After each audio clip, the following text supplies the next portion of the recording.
Hi ಎಲ್ಲರಿಗೂ ನಮಸ್ಕಾರ. ನಾನು ಈ ವಿಡಿಯೋಲಿ ನಾಟಿ ಕೋಳಿ ಫಾರ್ಮಿಂಗ್ ಯಾವ ಥರ ಮಾಡೋದು ಅಂತ ತೋರಿಸ್ಕೊಡ್ತೀನಿ. ಅಂದರೆ ಹೇಳ್ತೀನಿ ಯಾವ್ಯಾವ ಥರ ಮಾಡ್ಬೋದು ನೀವು ಅಂತ. ಸರ್ ನಾನೆಲ್ಲ ಸ್ಟೆಪ್ ಬೈ ಸ್ಟೆಪ್ ಬರ್ದಿಟ್ಕೊಂಡಿದ್ದೀನಿ. ಯಾಕಂದರೆ ನಾನು ಇವಾಗ ಸ್ಟಾರ್ಟ್ ಮಾಡೋದು 1 ತಿಂಗಳಾಯಿತು. ನನಗೆ ಬಂದಿರೋ ಅನುಭವ ಪ್ರಕಾರ ನಾನು ಹೇಳ್ತಾ ಹೋಗ್ತೀನಿ, ಓಕೆನಾ. ಸೊ ಅದಾದಮೇಲೆ ನಾನು ಯಾವ ಥರ ಡಿಸೀಸ್ ಬಂದರೆ ಯಾವ ಥರ ಪ್ರಿವೆಂಟ್ ಮಾಡ್ಬೋದು, ಲೈಕ್ ಅದನ್ನು ಹೋಗಿಸ್ಬೋದು ಅಂತಲೂ ಹೇಳ್ತೀನಿ. ಸೊ ಅದನ್ನು ಲಾಸ್ಟಿಗೆ ಹೇಳ್ತೀನಿ. ಆಮೇಲೆ ವ್ಯಾಕ್ಸಿನೇಷನ್ನು ಇದೆ, ಅದು ಲಿಸ್ಟ್ನು ನಾನು ಲಾಸ್ಟಿಗೆ ಹಾಕ್ತೀನಿ ಸ್ಕ್ರೀನ್ಶಾಟು. ಸೊ ಫಸ್ಟ್ ಸ್ಟೆಪ್ ನೀವು ಏನು ಮಾಡಬೇಕಂದ್ರೆ, ಲ್ಯಾಂಡ್ ನಿಮ್ಮ ಹತ್ರ ಎಷ್ಟಿದೆ, ಜಾಗ ಎಷ್ಟಿದೆ ನಿಮ್ಮ ಹತ್ರ ಅಂತ ತಿಳ್ಕೊಬೇಕು. ಆಮೇಲೆ ಫಸ್ಟ್ ಆಫ್ ಆಲ್ ನೀವು ಏನು ಡಿಸೈಡ್ ಮಾಡ್ಬೇಕಂದ್ರೆ, ನೀವು ಕಂಪ್ಲೀಟ್ ಸಾಕು ಈಗ ಮರಿ ತಂದಾಗಿಂದ ಹಿಡ್ದು ಮಾರೋವರೆಗೂ ಫೀಡ್ ಆಗ್ತಾನೆ ಇರ್ತೀನಿ ಅಂದರೆ ನಿಮಗೆ ಪ್ರಾಫಿಟ್ಟೇ ಸಿಗಲ್ಲ. ಎಲ್ಲ ಒಂದು 400 ರೂಪಾಯಿ 100 ರೂಪಾಯಿ ಸಿಗ್ಬೋದು ಒಂದು ಕೋಳಿಗೆ, ಆ ಥರ ಆಗುತ್ತೆ. ಸೊ ಆ ಥರ ಮಾಡ್ಕೊಳಕ್ಕೆ ಹೋಗ್ಬೇಡಿ. ಸೊ ಒಂದು 10 ಕುಂಟ ಅಥವಾ 15 ಕುಂಟ ಇದ್ದರೆ ಸೊ ಒಂದು 300 ಬಿಡ್ಬೋದು ನೀವು ಮ್ಯಾಕ್ಸಿಮಮ್. 300-350 ಬಿಡ್ಬೋದು. ಯಾಕಂದರೆ ಅಲ್ಲಿರೋ ಹುಲ್ಲು ಹುಳಪಟ್ಟೆ ಎಲ್ಲ ಅವೇ ತಿನ್ಕೊಂತಲ್ಲ. ಸೊ ನಮಗೆ ಮೇವಿನ ರಿಕ್ವೈರ್ಮೆಂಟ್ ಇಲ್ಲ, ಅಂದರೆ ಫುಡ್ಡಿಂದು. ಸೊ ಫಸ್ಟ್ ಸ್ಟೆಪ್ಪು ನೀವು ಲ್ಯಾಂಡ್ ಸೆಲೆಕ್ಟ್ ಮಾಡೋದು. ಅದಾದಮೇಲೆ ಶೆಡ್ ಇರ್ಬೇಕು ನಿಮ್ಮ ಹತ್ರ, ಅಂದರೆ ರೂಮ್ ಇರಬೇಕು, ಬ್ರೂನಿಂಗ್ ಮಾಡಬೇಕು, ಸರಿನಾ. ಸೊ ನನ್ನ ಹತ್ರ ಈಗ ಇರೋ ಶೆಡ್ಡು 10x15, ಅಂದರೆ 10 ಅಡಿಗೆ 15 ಅಡಿ. ಸೊ ಅಲ್ಲಿ 150 ಸ್ಕ್ವೇರ್ ಫೀಟ್ ಆಯ್ತು ನನ್ನ ಹತ್ರ. ಸೊ 150ಕ್ಕೆ ನಾನು ಮ್ಯಾಕ್ಸು 250 ಬ್ರೂನಿಂಗ್ ಮಾಡ್ಬೋದು ನಾನು. ಸೊ ಸರಿನಾ. ಸೊ ಒಂದು ಮುಕ್ಕಾಲು ಅಡಿ ಒಂದು ಕೋಳಿ ಪೀಳೆಗೆ ಅನ್ಕೊಂಡ್ರು 250 ಮ್ಯಾಕ್ಸ್ ಮಾಡ್ಬೋದು. ಆದರೆ ನನ್ನ ಹತ್ರ ಇನ್ನು 500 ತಂದರೆ ಸ್ವಲ್ಪ ತಲೆ ಉಪಯೋಗಿಸಿದ್ರೆ ಅದಕ್ಕೆ ಅಟ್ಟ ಮಾಡಬೇಕು. ಸೊ ಕೆಳಗೆ 250 ಬ್ರೂನಿಂಗ್ ಮಾಡ್ಬೋದು, ಮೇಲೆ 250 ಬ್ರೂನಿಂಗ್ ಮಾಡ್ಬೋದು. ಸೊ ಲೈಟೆಲ್ಲ ಸೆಟಪ್ ಮಾಡಿ 37 ಡಿಗ್ರಿ ಸೆಲ್ಸಿಯಸ್ನಲ್ಲಿ ಇಟ್ಟು ಅದನ್ನು ಬ್ರೂನಿಂಗ್ ಮಾಡಬೇಕು 1 ತಿಂಗಳು. ಸೊ ಈ ಥರ ಮಾಡಬೇಕು. ಅಥವಾ 1 ತಿಂಗಳಲ್ಲ 3 ವಾರನೂ ಮಾಡಿದ್ರೆ ನಡೆಯುತ್ತೆ. ಸೊ 4ನೇ ವಾರ ಬಲ್ಪ್ ಏನು ಬೇಡ, ಸ್ವಲ್ಪ ಕಿಟಕಿ ತೆಗಿಬೇಕು, ಆಮೇಲೆ ಗಾಳಿ ಆಡಂಗೆ ಆ ಥರ ಎಲ್ಲ ಮಾಡಬೇಕು. ನೆಕ್ಸ್ಟು ಸ್ಟೆಪ್ 3 ಫೆನ್ಸಿಂಗ್ ಹಾಕ್ಬೇಕು. ನೀವು ಫೆನ್ಸಿಂಗ್ ಯಾವ ಥರ ಹಾಕಬೇಕು, ಒಂದು ಚೈನ್ ಮೆಶ್ ಬರುತ್ತೆ, ಅದನ್ನೂ ಹಾಕ್ಬೋದು. ಇಲ್ಲ ನಾಟೆಡ್ ಬರುತ್ತೆ, ಬಾಕ್ಸ್ ದೊಡ್ಡದು, ಅದನ್ನೂ ಹಾಕ್ಬೋದು. ಅದನ್ನ ಹಾಕಿ ಆಮೇಲೆ ಗ್ರೀನ್ ನೆಟ್ ಅಂತ ಒಂದು ಬರುತ್ತೆ. ಸೊ ಎಲ್ಲ ಡಿಸ್ಪ್ಲೇ ಮಾಡ್ತಾ ಹೋಗ್ತೀನಿ, ಅದನ್ನು ನೋಡ್ಕೊಂಡು ಹೋಗಿ. ಹಂಗೆ ಗ್ರೀನ್ ನೆಟ್ ಬರುತ್ತೆ, ಗ್ರೀನ್ ನೆಟ್ ಹಾಕಬೇಕು. ಆಮೇಲೆ ಮೀನಿನ ಬಲೆ ಹಾಕಬೇಕು. ಯಾಕೆ ಅನ್ನಿ, ಸೊ ಅದು ಹಾವು ಬಂದರೆ ಸುತ್ಕೊಂಡು ಅಲ್ಲೇ ಸತ್ತೋಗ್ಲಿ ಅಥವಾ ಅಲ್ಲೇ ಇರಲಿ, ಆಮೇಲೆ ಹಿಡ್ದು ಎಸಿಬೋದು ಆರಾಮಾಗಿ ಅಂತ ನಮಗಿಲ್ಲಿ ಫಾರ್ಮ್ ಮಾಡಿರೋರು ಹೇಳಿದ್ದು. ನಾನು ಆ ಫಾರ್ಮ್ ವಿಸಿಟ್ ವೀಡಿಯೋನೂ ಹಾಕಿದ್ದೀನಿ, ಇದೇ ಯೂಟ್ಯೂಬಲ್ಲಿ. ನೋಡಿಲ್ಲ, ನೋಡ್ಕೊಂಡು ಬನ್ನಿ ನಿಮ್ಗೆ ಬೇಕು ಅಂದರೆ. ನೆಕ್ಸ್ಟು ಫೆನ್ಸಿಂಗ್ ಆಯಿತು, ಕೋಳಿ ಪಿಳ್ಳೆ ಶೆಡ್ ಆಯಿತು. ನೆಕ್ಸ್ಟು ಜಾಗ ಸೆಲೆಕ್ಟ್ ಮಾಡ್ಕೊಂಡಿದ್ದಾಯಿತು. ನೆಕ್ಸ್ಟ್ ಸ್ಟೆಪ್ 4 ಮರಿ ಎಲ್ಲಿ ತರ್ತೀರಾ. ಸೊ ಮರಿ ನೀವು ನಿಮ್ಗೆ ಗೊತ್ತಿರೋ ಹತ್ರನೂ ತರ್ಬೋದು. ನಾನು ತಂದಿದ್ದು ಹೆಬ್ಬಾಳ ಹತ್ರ ವೆಟನರಿ ಹಾಸ್ಪಿಟ್ಲ್ ಇದೆಯಲ್ಲ, ಅಲ್ಲಿ ಪೌಲ್ಟ್ರಿ ಸೈನ್ಸ್ ಅಂತ ಒಂದು ಡಿಪಾರ್ಟ್ಮೆಂಟ್ ಇದೆ. ಸೊ ಅಲ್ಲಿ ಹೋಗಿ ತರ್ಬೋದು. 25 ರೂಪಾಯಿ ಒಂದು ಮರಿಗೆ ಆಗುತ್ತೆ, 25 ರುಪೀಸ್ ಪರ್ ಚಿಕ್ಸ್ 1. ಸೊ ಅವರು 1 ತಿಂಗಳು ತಗೊಳ್ತಾರೆ ಬುಕ್ ಮಾಡಿದ್ರೆ ಕೊಡೋಕ್ಕೆ. ಸೊ ನೀವು ಬುಕ್ ಮಾಡಿ ಬಂದರೆ ಅವರು ಆಮೇಲೆ ಕೊಡ್ತಾರೆ. ಸೊ ತಂದು ಫಸ್ಟ್ ದಿನ ಏನು ಮಾಡಬೇಕು, ಬ್ರೂನಿಂಗ್ ಮಾಡಬೇಕು. ಹೆಂಗೆ, 200 ಕ್ಯಾಂಡ್ಲದು. ಸೊ 150 ಅಂದರೆ 2 ಬಲ್ಪ್ ಮ್ಯಾಕ್ಸ್ ಸಾಕು. ಸೊ ಆ ಥರ ಮಾಡ್ಬೋದು. ಸೊ ಒಂದು 500 ತರ್ತೀರಾ ಅಂದರೆ 1 2 3 1 4 ಬಲ್ಪ್ ಹಾಕ್ಬೇಕು ನೀವು 200 ಕ್ಯಾಂಡ್ಲದು. ಸೊ ಅಲ್ಲಿ ಟೆಂಪ್ರೇಚರ್ ಮೇಂಟೈನ್ ಆಗುತ್ತೆ. ಗಾಳಿ ಆಡಲಿಲ್ಲ ಅಂದರೆ ಒಂದು 3 ಬಲ್ಪ್ ಇದ್ರೂ ಸಾಕು, ಹೀಟ್ ಪ್ರೊಡ್ಯೂಸ್ ಆಗುತ್ತೆ, ಅಲ್ಲೇ ಇರುತ್ತೆ. ಸೊ ಏನು ತೊಂದರೆ ಆಗೋಲ್ಲ ಚಿಕ್ಸಿಗೆ. ಆಮೇಲೆ ವ್ಯಾಕ್ಸಿನೇಷನ್ ಮಾಡಬೇಕು, ಅದು ಮೋಸ್ಟ್ ಇಂಪಾರ್ಟೆಂಟು. ಸೊ ಅದನ್ನ ಲಾಸ್ಟಿಗೆ ನಿಮಗೆ ಸ್ಕ್ರೀನ್ಶಾಟ್ ಹಾಕ್ತೀನಿ, ನೀವೇ ಓದ್ಕೊಳ್ಳಿ. ಅದು ಫಸ್ಟು ಡೇ 1 ಚಿಕ್ಸಿಗೆ ಇಂಜೆಕ್ಷನ್ ಮಾಡಬೇಕು ಕತ್ತತ್ರ. ಸೊ ಮಾರ್ಕಸ್ ಡಿಸೀಸ್ ಅಂತ ಏನೋ ಬರುತ್ತೆ, ಅದು ಕೊಕ್ಕರೆ ಕಾಯಿಲೆ ಏನೋ ಅಂತಾರೆ. ಸೊ ಆಮೇಲೆ F1 IBD ಏನೇನೋ ಬರುತ್ತೆ. ಸೊ ಅದೆಲ್ಲ ವಾಟ್ರಿಗೆ ಹಾಕೋದು ಇರುತ್ತೆ, ಅಥವಾ ಕಣ್ಣು ಮೂಗಿಗೆ ಹಾಕೋದು ಇರುತ್ತೆ, ಆ ಥರ ಎಲ್ಲ ಇರುತ್ತೆ. ಸೊ ಅದನ್ನು ಈ ಇನ್ಸ್ಟ್ರಕ್ಷನ್ನು ಅಲ್ಲೇ ಇರುತ್ತೆ. ಸೊ ಅದು ಪೌಲ್ಟ್ರಿ ಸೈನ್ಸ್ ಅವರೇ ಕೊಟ್ಟಿರೋದು ನನಗೆ, ಅದನ್ನು ಡಿಸ್ಪ್ಲೇ ಮಾಡ್ತೀನಿ ಅಲ್ಲಿ. ಅದಾದಮೇಲೆ ಫಸ್ಟು ತಂದಾಗ ನೀವು ನ್ಯೂಸ್ ಪೇಪರ್ ಹಾಸ್ಬೇಕು ಕೆಳಗಡೆ. ತರಕ್ಕಿಂತ ಮುಂಚೆ ಅದು ರೂಮ್ ಇರುತ್ತಲ್ಲ, ಅದಕ್ಕೆ ಸುಣ್ಣ ಬಳಿಯಿರಿ ಫುಲ್ಲು ಕೆಳಗಡೆ ಮೇಲೆ ಎಲ್ಲ ಕಡೆ. ಯಾಕಂದರೆ ಯಾವ್ದಾರ ಬ್ಯಾಕ್ಟೀರಿಯಾ ಇದ್ದರೆ ಸತ್ತೋಗಿರುತ್ತೆ. ಸುಣ್ಣ ಬಳಿದಾದ್ಮೇಲೆ ಅದ್ರ ಮೇಲೆ ನ್ಯೂಸ್ ಪೇಪರ್ ಹಾಸಿ ಡೇ 1 ಚಿಕ್ಸ್ನ ಅದರೊಳಗೆ ಬಿಟ್ಕೊಳ್ಳಿ ಆಫ್ಟರ್ ವ್ಯಾಕ್ಸಿನೇಷನ್, ಸರಿನಾ. ಆಮೇಲೆ ಲೈಟ್ ಆನ್ ಮಾಡಿ ಬ್ರೂನಿಂಗ್ ಮಾಡಿ ತಂದಿದ್ದ ತಕ್ಷಣ ಫೀಡ್ ಹಾಕ್ಬೇಕು ನೀವು, ಅದು ನೆಕ್ಸ್ಟ್ ಸ್ಟೆಪ್ಪಲ್ಲಿ ಹೇಳ್ತೀನಿ. ಸೊ ಅದಾದಮೇಲೆ ಡ್ರಿಂಕರ್ಸು ಮತ್ತು ಫೀಡರ್ಸು ತಂದಿರಬೇಕು ಮೇಯ್ನು. ಇಲ್ಲಾಂದರೆ ಬಟ್ಲಲ್ಲೂ ಹಾಕ್ಬೋದು, ತಟ್ಟೆಲ್ಲಿ ಹಾಕ್ಬೋದು. ಸ್ವಲ್ಪ ನಿಮ್ಗೆ ಹೋಗುವಾಗ ಆಗ್ತಾನೆ ಇರಬೇಕು. ಫೀಡರ್ಸು ಡ್ರಿಂಕರ್ಸ್ ಆದರೆ ಅದೇ ಬರ್ತಿರುತ್ತೆ, ಖಾಲಿ ಆಗೋವರೆಗೂ ಸ್ವಲ್ಪ ಅಲ್ಲಿ ಸ್ಟಾಕ್ ಇರುತ್ತೆ. ಸೊ ಅಷ್ಟೇ, ಏನು ತೊಂದರೆ ಇಲ್ಲ. ಸೊ ಫಸ್ಟ್ ಪೇಪರ್ ಪ್ಲೇಸ್ ಮಾಡಿ 1 ವೀಕ್ ಅಷ್ಟು ಬೆಳೆಸ್ತೀವಿ. ಆಮೇಲೆ ಅದೆಲ್ಲ ಬೀಳುತ್ತೆ, ಅದನ್ನೆಲ್ಲ ತೆಗ್ದೆಸ್ತಿ ಮತ್ತೆ 1 ಲೇಯರು ಪುಡಿ ಸುಣ್ಣ ಎಸ್ಕೊಳ್ಳಿ. ಅದಾದಮೇಲೆ ಕಲ್ಲುಪ್ಪು ಅಥವಾ ಪುಡಿ ಉಪ್ಪು 1 ಲೇಯರ್ ಎಸ್ಕೊಳ್ಳಿ.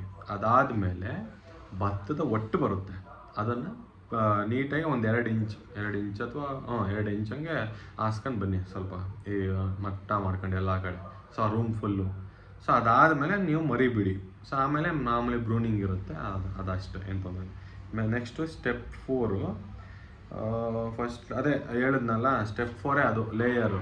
ಫಸ್ಟ್ ಲೇಯರು ಸುಣ್ಣ, ಆಮೇಲೆ ಸಾಲ್ಟು, ಆಮೇಲೆ ಭತ್ತದ ಒಟ್ಟು, ಅಂದರೆ ರೈಸ್ ಮಾಡ್ಬೇಕಾದ್ರೆ ವೇಸ್ಟೇಜ್ ಬರುತ್ತಲ್ಲ ಭತ್ತದ ಒಟ್ಟು ಸಿಪ್ಪೆ ಅದು. ಸೊ ನೆಕ್ಸ್ಟ್ ಸ್ಟೆಪ್ 5 ಕಂಪ್ನಿ ಫೀಡೇ ತರಬೇಕು ನೀವು, ಯಾಕಂದರೆ ಸ್ಟಾರ್ಟರ್ ಅಂದರೆ 50 ರೂಪೀಸ್ ಪರ್ kg ಆಗುತ್ತೆ.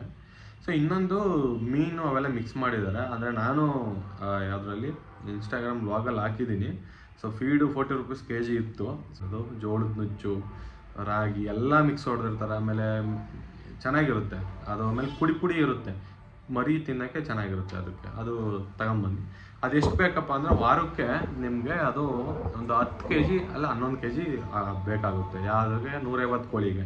ಸೊ 300 ತಂದರೆ 20 kg ಬೇಕಾಗುತ್ತೆ ನಿಮಗೆ. ಆ ಥರ ಅಂದ್ಕೊಳ್ಳಿ. ಒಂದು ಕೋಳಿ ಒಂದು ವಾರಕ್ಕೆ ಅಲ್ಲ, ಅಥವಾ ಒಂದು ದಿನಕ್ಕೆ 8 ಗ್ರಾಮಿಂದ 9 ಗ್ರಾಮ್ ಆ ಥರ ತಿನ್ಬೋದು. ಸೊ ಅದು ನೀವು ತಲೆಯಲ್ಲಿ ಇಟ್ಕೊಂಡು ನೀವು ಕಂಪ್ನಿ ಫೀಡ್ ತರಬೇಕು 1 ತಿಂಗಳು ಮಾತ್ರ. ಆಮೇಲೆ ನೀವು ಈಚೆ ಬಿಟ್ಟು ಮಾಮೂಲಿ ಹುಲ್ಲು ಅವನ್ನೆಲ್ಲ ಮೇಯಿಸ್ಕೋಬೋದು. ಹುಲ್ಲು ಮತ್ತು ಬಾಳೆ ದಿಂಡು, ಆಮೇಲೆ ನುಗ್ಗೆ ಸೊಪ್ಪು, ಆಮೇಲೆ ನೀವು ಮಿಕ್ಕಿರೋ ಅನ್ನ ಮನೇಲಿ ಏನು ಬೇಕೋ ಹಾಕ್ಬೋದು ನಾಟಿ ಕೋಳಿಗೆ ತಿನ್ನುತ್ತೆ. ಈಚೆಗೆ ಬಿಡೋದು ಅಂದರೆ ನೀವು ರೂಮಲ್ಲಿ ಸಾಕಿರ್ತೀರಲ್ವ 1 ತಿಂಗಳು, ಆಮೇಲೆ ಕಂಪ್ನಿ ಫೀಡ್ ಏನು ಮೇಂಟೈನ್ ಮಾಡೋಂಗಿಲ್ಲ, ಮಾಮೂಲಿ ನೀರು ಇಡಬೇಕು ಈಚೆ. ಆಮೇಲೆ ಇನ್ನೆಲ್ಲ ಅದೇ ತಿನ್ಕೊಂಡು ಬೆಳೀತವೆ. ಸೊ ಕಂಪ್ಲೀಟ್ 6 ತಿಂಗಳಿಗೆ ಅದು 1.25 kg ಆಗುತ್ತೆ. ಸೊ ಒಂದು ಕೋಳಿ ನಿಮಗೆ ಒಂದು 400 450 ಅಥವಾ 500 ರೂಪಾಯಿಗೆ ಹೋಗೋ ಸಾಧ್ಯತೆ ಇದೆ. ಸೊ ಅದು ನಾನು ಅಪ್ಡೇಟ್ ಮಾಡ್ತೀನಿ. ಇನ್ನು ನಾನು 1 ತಿಂಗಳಾಗಿದೆ ನಾನು ತಂದು, ಇನ್ನು ಒಂದು 4 ತಿಂಗಳು 5 ತಿಂಗಳಕ್ಕಾದರೆ ನಾನು ಹೇಳ್ತೀನಿ ನಾನು ನೆಕ್ಸ್ಟ್ ಬರೋ ವೀಡಿಯೋಸ್ಟಲ್ಲಿ. ಸೊ ನನ್ನ ಪ್ರಕಾರ ಒಂದು 500 ರೂಪಾಯಿವರೆಗೂ ಮ್ಯಾಕ್ಸ್ ಹೋದರೆ ಅದು ಕೋಳಿ. ಸೊ ನಿಮಗೆ ಖರ್ಚು ಎಷ್ಟು ಬರುತ್ತೆ? ಒಂದು 150 ರೂಪಾಯಿ ಪರ್ ಚಿಕ್ಸ್ ಬರುತ್ತೆ. ಕಂಪ್ನಿ ಫೀಡ್ ಹಾಕೋದ್ರಲ್ಲಿ ನಿಮ್ಮ ಕೂಲಿ ಆಮೇಲೆ ಅವೆಲ್ಲ ಸೇರಿದ್ರೆ. ಸೊ ಇವೆಲ್ಲ ಕಂಪ್ನಿದು ಅಂದರೆ ನಾನು 150 ಸಾಕೋಕ್ಕೆ ಒಂದು 10,000 ರೂಪಾಯಿ ಖರ್ಚು ಮಾಡ್ತೀನಿ. ಪ್ರಾಫಿಟ್ ಬಂದು ಒಂದು 30,000 ಆ ಥರ ಇರುತ್ತೆ. ಸೊ ಅಲ್ಲಿ 20,000 ಪ್ರಾಫಿಟ್, 10,000 ಬಂಡವಾಳ ಹಾಕಿದ್ರೆ.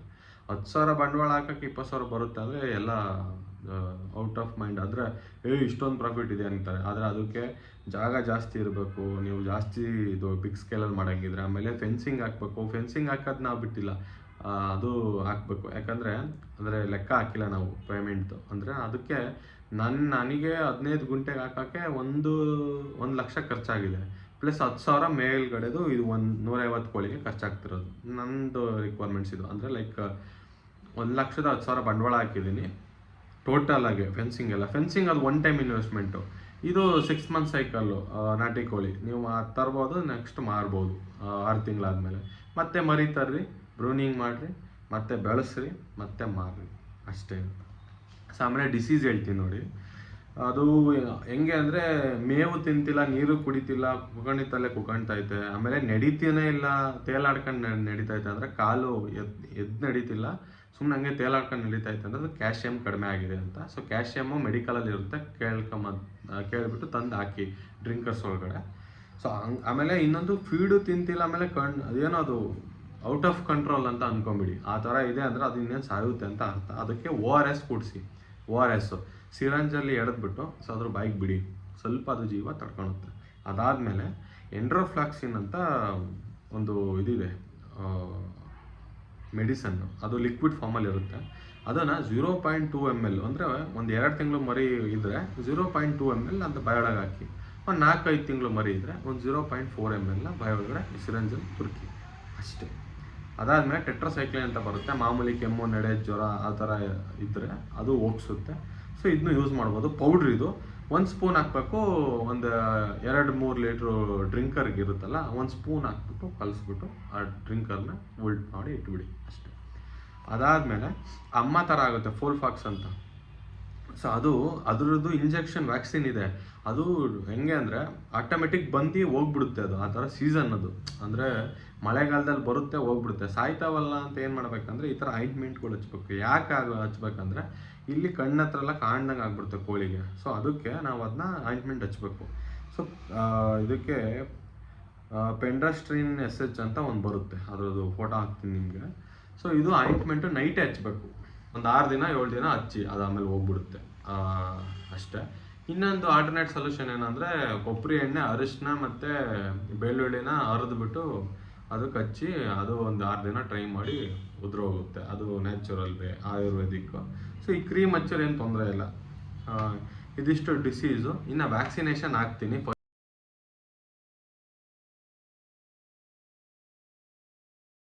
ಇರ್ತಾರೆ ಅವರೇ, ಪೌಲ್ಟ್ರಿ ಸೈನ್ಸ್ ಅವರೇ ಕೊಟ್ಟಿದ್ದು ನನಗೆ ವ್ಯಾಕ್ಸಿನೇಷನ್ ಲಿಸ್ಟು. ಇಷ್ಟೆಲ್ಲ ಮಾಹಿತಿ ಕೊಟ್ಟಿದ್ದೀನಿ. ಸೊ ಮುಂದಿನ ವೀಡಿಯೋಗೆ ಸಬ್ಸ್ಕ್ರೈಬ್ ಮಾಡ್ಕೊಳ್ಳಿ. ನೆಕ್ಸ್ಟ್ ವೀಡಿಯೋದಲ್ಲಿ ಅಪ್ಡೇಟ್ ಮಾಡ್ತಾ ಹೋಗ್ತೀನಿ. ಯಾವುದಾದ್ರೂ ತೊಂದರೆ ಬಂದರೆ ಕೋಳಿಗೆ ಅದನ್ನೂ ಅಪ್ಲೋಡ್ ಮಾಡ್ತಾ ಹೋಗ್ತೀನಿ. ಇದಿಷ್ಟು ಇವತ್ತಿನ ವೀಡಿಯೋ. ಸೊ ಎಲ್ರಿಗೂ ಧನ್ಯವಾದಗಳು ವಿಡಿಯೋ ನೋಡಿದ್ದಕ್ಕಾಗಿ. ಇಷ್ಟ ಆದರೆ ಒಂದು ಲೈಕ್ ಮಾಡಿ, ಆಮೇಲೆ ಶೇರ್ ಮಾಡಿ, ಕಮೆಂಟ್ ಮಾಡಿ. Thank you. ಹುಟ್ಟಿದರೆ ಕನ್ನಡ ನಾಡು